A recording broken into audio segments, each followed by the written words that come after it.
Good afternoon. How's everyone? That's what I'm talking about. Exactly right. Only I don't see the same tan on your face that I have.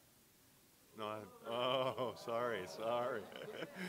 I just got back from being with our donors, and so we had a great time. It was good. But anyway, so we missed you last week. Sorry about that. I didn't mean to rub that in. I am so delighted to be able to introduce our speaker, Rick Woodbury. I haven't known Rick as long as I've known other individuals. I've known about him for a very long time because the Woodburys have done so much development in the state of Utah and Idaho and surrounding areas. And I thought that this would be a particularly interesting opportunity for you because of the type of development work that Rick does. And this is an important area that a lot of people will accumulate wealth is in the area of real estate. And we've brought in a couple that do different kinds of real estate, but no one that does development the way that the Woodburys do. And so this will be a very unique opportunity. So Rick was President of Woodbury Corporation from 1981 until 2011, active in developing shopping centers, office buildings, and hotels, primarily in Utah, Colorado, and Idaho. And his most notable affiliations include the University Mall in Orem, which we all go to, Magic Valley Mall in Twin Falls, the Meadows Shopping Center in American Fork, Sandy Park Center in Sandy, and several buildings at the University of Utah Research Park. In July of 2011, Rick was called to be a mission president serving in Louisville, Kentucky. And we just saw one of his missionaries, sister missionaries that served in his mission. It was a great reunion. And since returning in July of 2014, he now is serving as the chairman of the board of Woodbury Corporation, continuing to build the organization. He graduated from the University of Utah. I know, I got it. With a BA in economics, and he received his JD, Juris Doctor, and MBA degrees from Harvard University. He married Becky Barker in 1975, and they've raised 3 sons and 2 daughters. Children and grandchildren are now the most important projects. Of course, they always have been. But it is really an honor and a privilege to have Rick join us today in the lecture series. Please give him a warm welcome.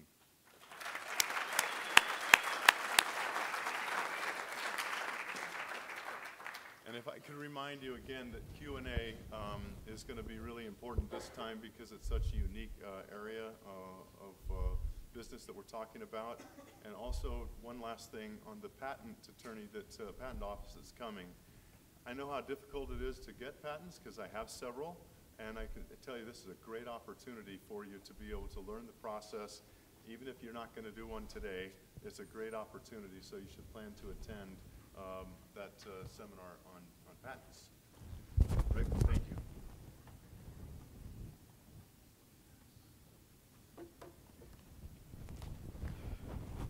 Okay, it's a real pleasure for me to be with you today.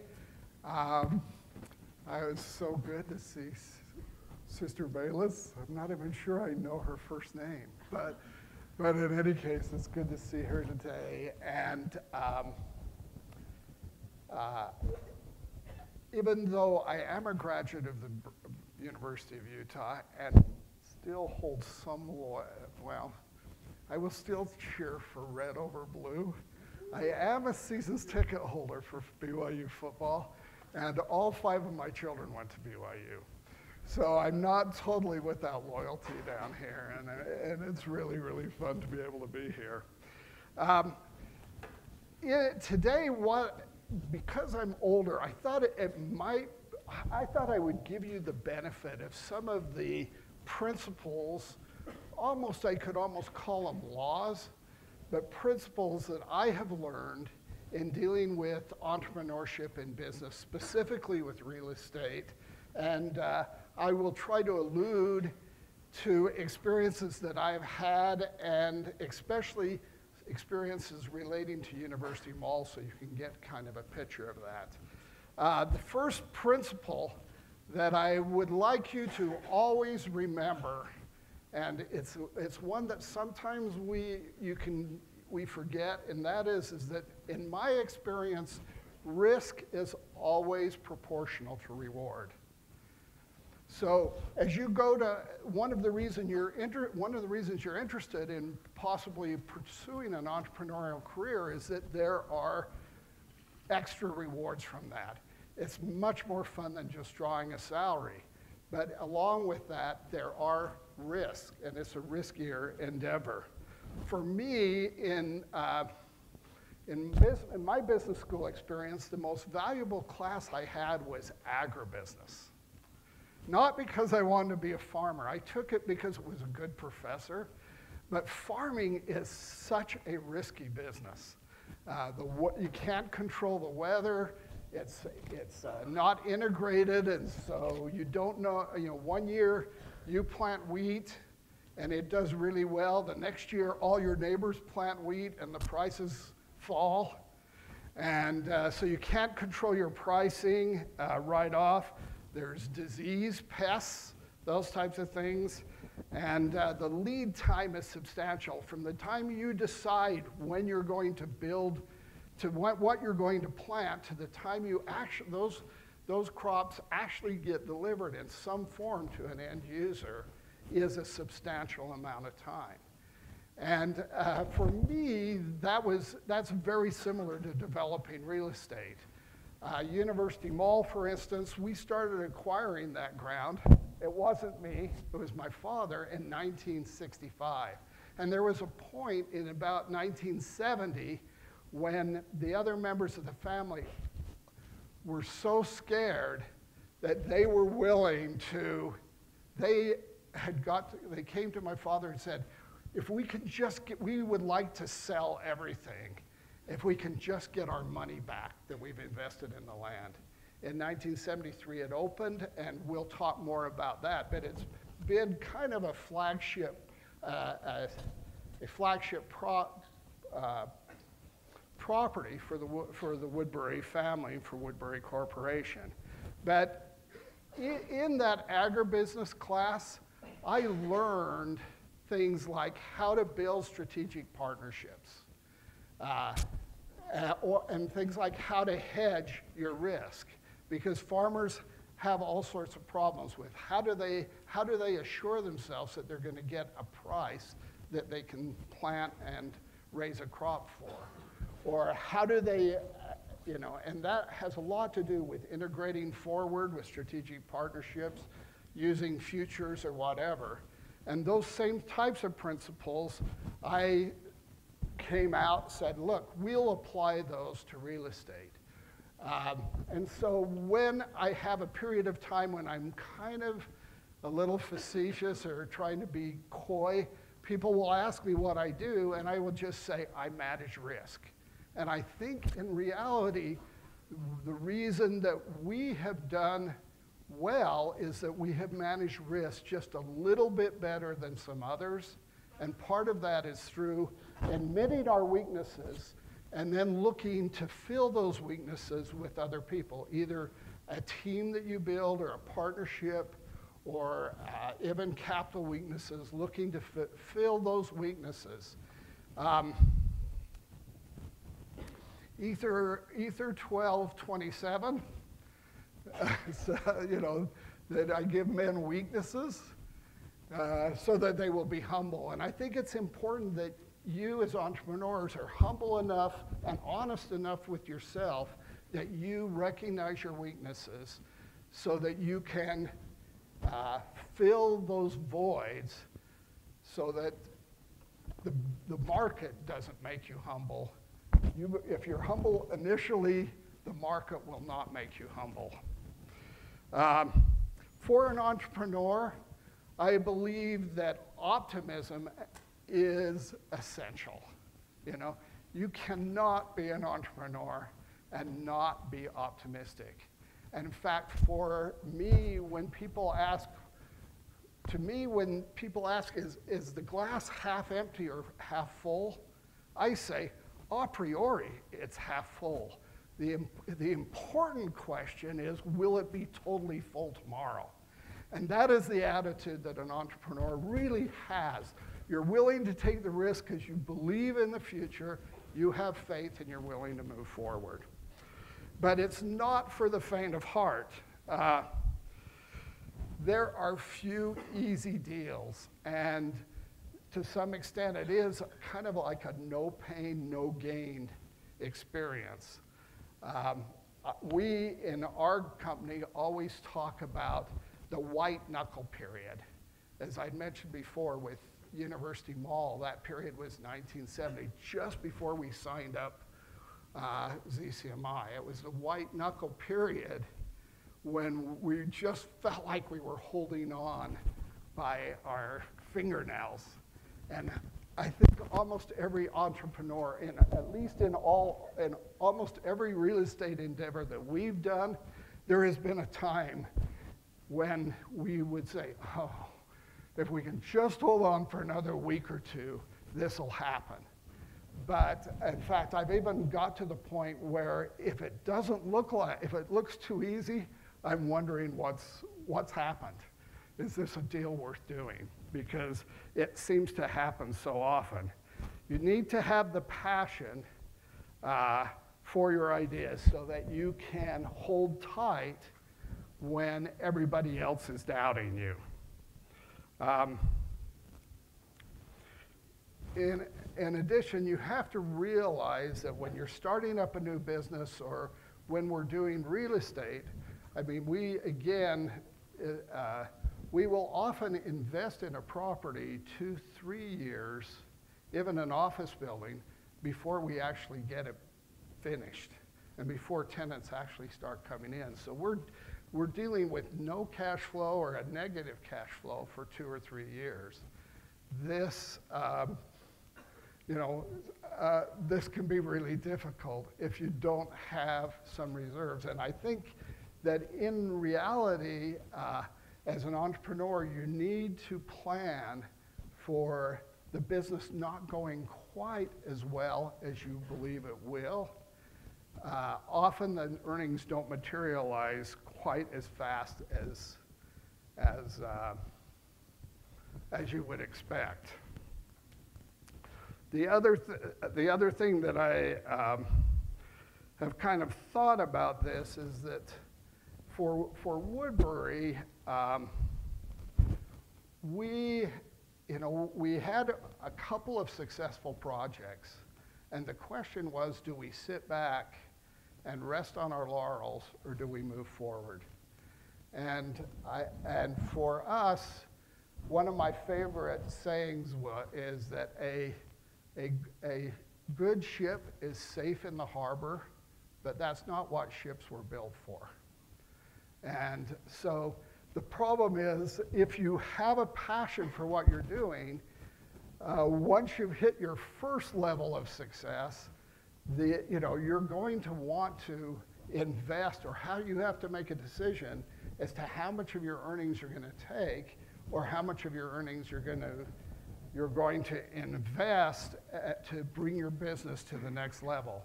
My wife, who is a wonderful woman, has put very little pressure on me through the years, would often, though, say in earlier years, I hear we're doing well from others, but how come we never see any of it?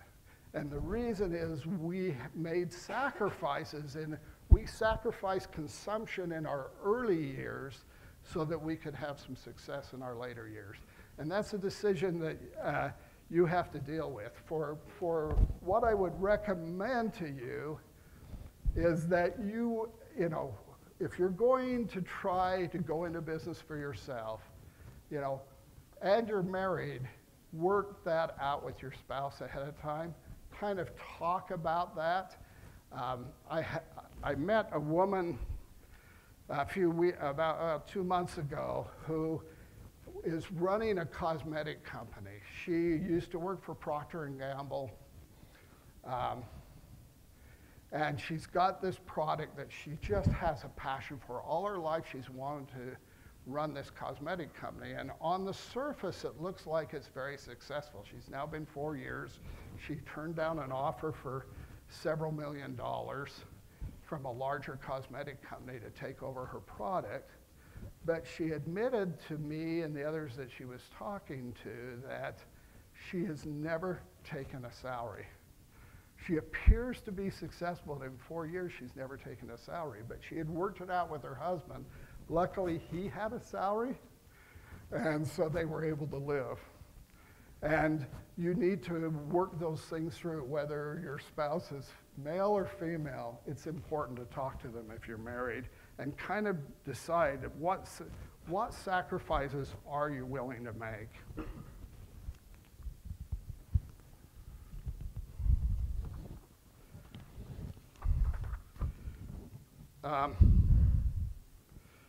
So my first point was, risk is always proportional to reward. If anybody tells you that they've got a deal for you and there's very little risk, but you're going to make a lot of money, run like crazy, because that just doesn't work. And then my second point was that this business is not for the faint of heart. You have white knuckle periods, there's a lot of sacrifices. My third point is that I believe throughout my life that there is no substitute for hard work. I might say that there are 4 factors that I think contribute to success. 1 is a knowledge or an idea. 2, I think contacts are very important. 3, you've got to have capital. And my experience is you never have enough capital. You never have enough money because you've always got ideas on what you want to do. At one point, on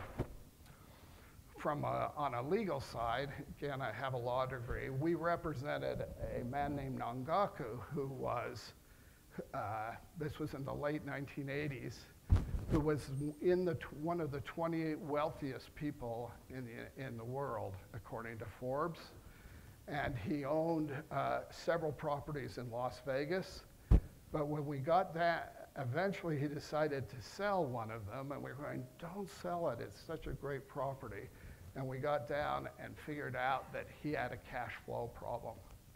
And this is one of the wealthiest men in the world. And so you need to watch your cash flow, but my experience is there's never enough capital, but the most important thing really is hard work. And because hard work is so essential, time will become one of your scarcest commodities. It will become one of your scarcest resources, just having the time. I would venture, I don't know how many other people have come here, but I think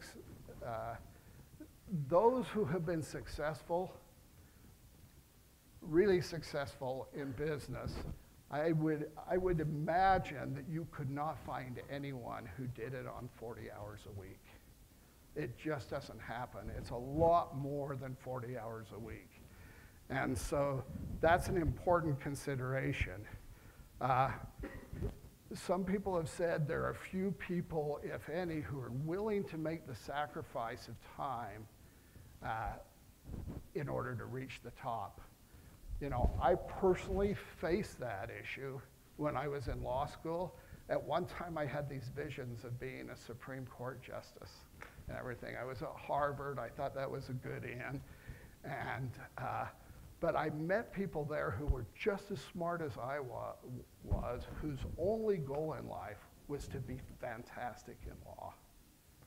And I came to a realization that I didn't want that for my life. I wanted some time to serve in the church. I wanted to have a family life. And so I had to make some adjustments in my career goals to meet that time. Not that I didn't spend a lot of time. And so I married my third year of graduate school. I had 4 years of graduate school, so my third year of graduate school. And Becky, my wife, had come from not trying to denigrate any profession, but both of her parents were teachers. And so I said to Becky, before we got married, I said, Becky, you need to know that I am going to work really, really hard, really, really long hours. And she said, oh, don't worry, I know what that's like. My parents both teach, they work long hours. I go, no. You don't understand. I'm going to work really long hours. And so we sat down and talked, and we came to this solution, and that is that I could get up as early in the morning as I wanted to, as long as I was home by 6:30 at night for dinner. 6 or 6:30, depending on what was going on. And so I set up a schedule where she would claim I was up before 5 every morning. I don't know quite whether I quite made that, but I set up a schedule where I spent morning hours working so that I could be home in the evening. And those are decisions that you have to make as an entrepreneur. One advantage of owning your own business, though, is you're not a slave to a 8 to 5 schedule. The disadvantage is you're not a slave to the 8 to 5 schedule. You have to work more than 8 to 5. The advantage is you're not a slave. And so it brought me opportunities to go see my children's school events or various things like that, because I could then fill in at other times and work at other hours. And so obviously on a crisis deal or something like that, I missed some events. But I always felt that that was a real advantage to owning your own business and running your own business.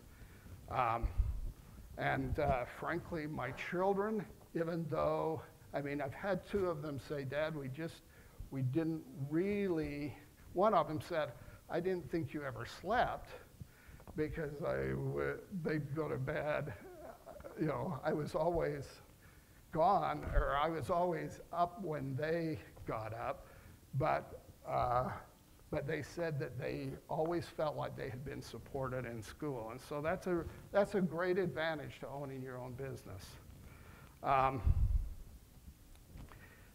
Another principle that I think I've learned, and that is that the law of entropy, which I think is like the 3rd law of thermodynamics, applies to business as well as to life. You know, I'm a great example, unfortunately, of the law of entropy, because I haven't taken care of my body as well. I'm a little portly and that type of thing, and I would do better if I exercised more often.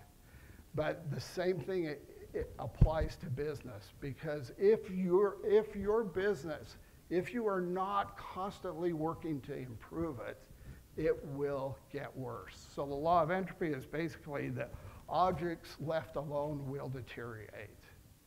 And the issue there is your businesses, you know, once you've had some success, unless you're constantly working to improve it, it will get worse.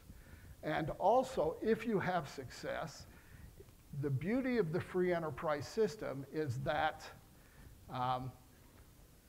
everybody has free enterprise. And so if they see you making a good profit, somebody's going to want a piece of that. And so you're never safe. And I think a good example of that, again, is our experience with University Mall. And most of you are too young probably to really even remember this, but we had a situation where we were just doing fantastically. Everything was going really, really well. And then all of a sudden, we kept hearing these rumors that Provo City was going to try to build a competitive mall or try to get somebody to build a competitive mall, but we managed to kill it enough times that we finally felt confident that it would never happen. And then one day, I kind of got a call from JCPenney that said, we are going to close our store at University Mall and we're moving to a new mall in Provo. I mean, we had gotten too confident. Somebody else had seen how well University Mall was doing, and therefore they wanted a piece of the action, and the Provo Town Center was built.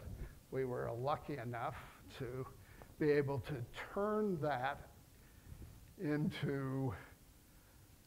lemon into lemonade, because we were able to take that land and then get Nordstrom, which I'll get to a little bit later, because again, one of the issues in the real estate development of University Mall is the constant back and forth profitability problems and working to solve those problems. And that's what you are doing when you're an entrepreneur. Really, I have never not had something to do.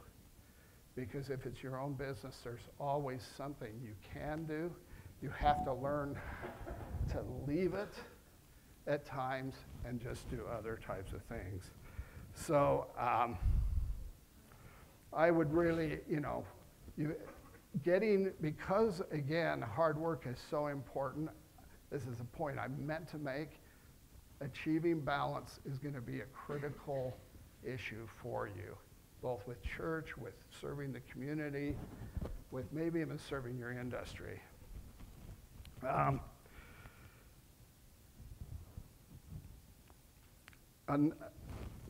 A point that I would like to make, another point, is that honesty, fairness, and integrity always pay in the long run. I guess I would say honesty is always the best policy. Often I hear people excuse somewhat shady or questionable dealings by saying, well, this is business. Everybody does it. And the truth is that not everybody does do it, but when I was in law school, I was very proud to be from Utah. And I mean, people knew me as the Utah kid, and I was proud of that. The one time I was not proud was when I was in a corporate finance legal class, and the professor said, I don't quite understand it, but there is just a whole bunch of Utah cases on fraud in financing. And he said, I don't know what it is out there, but they just seem to have lots of fraud cases. And so I think it's an issue that we have to deal with as a community. I think we have to deal with it, frankly, as LDS students. Because there's a lot of trust between people, et cetera, it's easy to take advantage of people, and you have to remember that you can take advantage of people once, you can take advantage of people twice, but in the long run, it will catch up with you. And it's not only wrong, but there are people here. I was talking to somebody yesterday, last Friday, who was a very prominent broker in Salt Lake City. We were talking about a particular person who that broker won't deal with ever again. And frankly, I won't let them in my office because they have dealt poorly and dishonestly enough times that no one wants to do business with them again. They're going to have to move to California or something like that, or move somewhere else. So it's not bad to have a reputation of being tough or smart, but it is bad to have a reputation of being dishonest. I believe that that trust is one of the most important assets you can build in business. I was blessed that my father and grandfather had developed a reputation for integrity, and it hit me almost immediately. If you have a reputation that you are trustworthy and honest, it will speed up the deal tremendously. It will speed up your ability to do business. I think Stephen Covey Jr. wrote a book on the speed of the deal, and I have certainly found that to be true. And again, as I've mentioned, since time is one of your scarce commodities, speeding the deal up makes a lot of sense. When I first ran into this, I was just 1 year out of school. I was actually representing somebody in a real estate, representing somebody as a lawyer in a real estate deal, and the broker on the other side was just objecting to every suggestion I made, and they were good suggestions. They were helping both sides. And then finally, somebody said, who was around the table, said, well, Mr. Woodbury, I guess we're just not going to be able to get together. And this broker said, what's your name? And I said, Rick Woodbury. And they said, who's your father? Wally Woodbury. And the broker said, oh, they are good people. And it changed immediately. All of a sudden, the deal got done within like 10 minutes when people were ready to give up. I had a situation a few years ago when we were financing a property.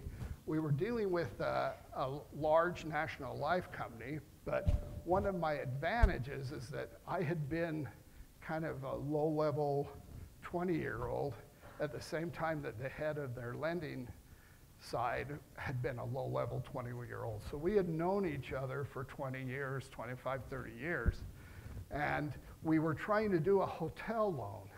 And they gave us a commitment for a hotel loan. This life company had never, ever lent on a hotel, but they were willing to lend to us, which was nice in the first place.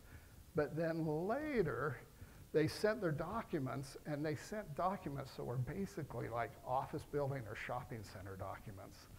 They had they never done a hotel, so they didn't know what should be in the documents as a lender. So I called up the lender and said, hey, there's 3 or 4 things that we need to change in these documents. A couple help you and a couple help me. And so we talked about those, but the last one was that they had, in a hotel loan, you normally have like a 3% reserve that the lender will require because you've got furniture, beds, fixtures, all sorts of things that need to be replaced much more quickly than the real estate. And so the loan requires you to keep a reserve. And their documents didn't have any requirement for a reserve. So I said, Carl, you need to have some sort of requirement for a reserve for furniture and fixture replacement in your documents. He said, well, are you going to do that anyway? And I said, yeah, we do, because we have to be, we know we're going to have to replace them, so it would be imprudent not to. But all the lenders require this on their hotel loans. And he thought a second, he said, you know, I do not have any way of enforcing this. We're not set up to enforce this. This will probably be the only hotel loan we ever do. So if you say you'll do it, we're fine with that. Let's not even worry about it in the documents. And so it was, again, a way of speeding the deal. We are doing a deal right now where we are well into due diligence. We still haven't even signed a purchase contract, but we kind of have an oral deal. And I called him up this morning and said, I've got a problem. I've got some delays because of this. Don't panic. And they said, well, because it's you, we won't panic, even though you're outside of what we originally agreed to do timing-wise. So that is just so important. It makes it so much easier. Any lawyer will tell you that you can't draft around a dishonest person, and it takes so much time. If you haven't built a reputation of trust, it takes so much time in legal documentation and everything else, and it doesn't work.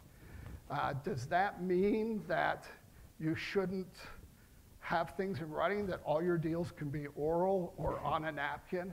I mean, I've done deals on a napkin before, partly just to say I did a deal on a napkin, but, but the reality is I say no, try to get everything in writing the best way you can, because even honest people can forget, or even honest people can have misunderstandings as to what they were really talking about. So try to get things down clear in writing, but it does help, and it does speed things up to have a reputation that you can be trusted. The other thing that I would say to you is, and this is a hard thing to do, but we have operated on the principle that we've always tried to leave a little on the table for the other side. Now, I don't know, you know, a lot of people would say, no, get the most profit possible. But I learned when I was in law school, we had a negotiating competition. And the first negotiation we had, I just cleaned the other side. I mean, They did the worst, we did the best. The second negotiation, it was different people, but we cleaned them again. I mean, we just killed them. So we got the reputation that we were really, really tough. So the third negotiation, they kind of colluded to make sure that we didn't have an opportunity to negotiate till no one would talk to. It was a baseball negotiation, so half of the people were players and half of the people were owners. I don't know if any of you, did they ever have that at BYU?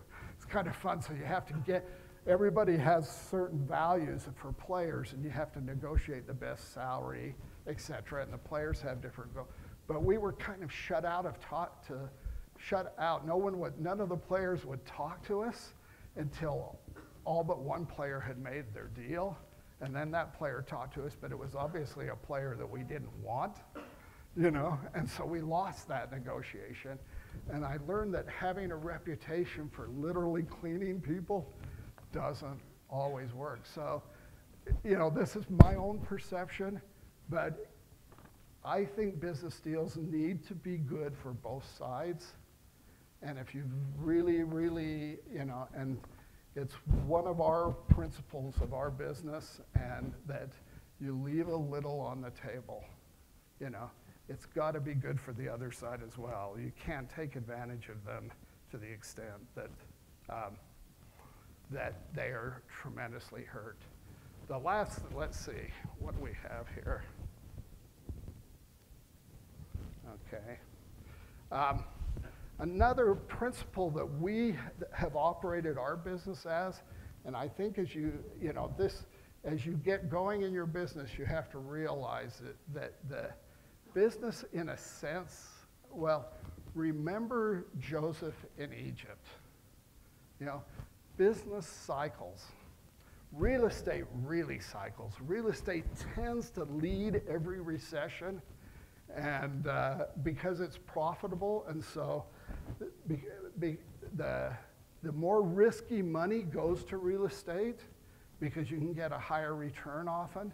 Now that didn't happen in around 2000, 1998, around there, because all the risky money was going to .coms and that type of thing, because everybody thought that they could make tons of money in .coms. And so real estate got through a mini recession there.